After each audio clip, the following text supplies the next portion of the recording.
அஸ்ஸலாமு அலைக்கும் வரஹ்மத்துல்லாஹி வபரகாத்துஹு. தினமும் ஓர் இறைவசனம். இணை கற்பிப்போர் நரகவாசிகள் என்பது தெரிந்த பின்னர் அவர்கள் நெருங்கிய உறவினர்களாகவே இருந்தாலும் அவர்களுக்காக பாவ மன்னிப்பு தேடுவது நம்பிக்கை கொண்டோருக்கும் இந்த நபிக்கும் தகாது. திருக்குர்ஆன் அத்தௌபா 9வது அத்தியாயம் 113வது வசனம்.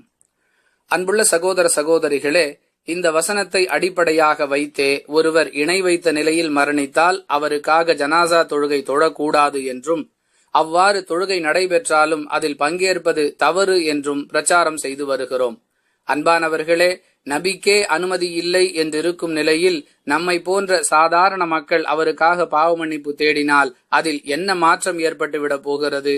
ஒருவரை அல்லாஹ் நரகத்திற்குரியவர் என்று முடிவு செய்த பின்னர் நம்முடைய பிரார்த்தனையை கொண்டு அதை மாற்ற முடியும் என்று நம்புவது இறைவனுடைய வல்லமையை தவறாக புரிந்து வைத்திருப்பதற்கான அடையாளம் என்பதை தவிர வேறில்லை.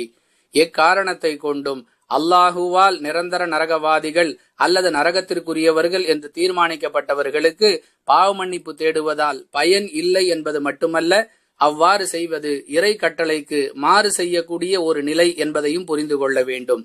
அஸ்ஸலாமு அலைக்கும் வரஹ்மத்துல்லாஹி வபரகாத்துஹு.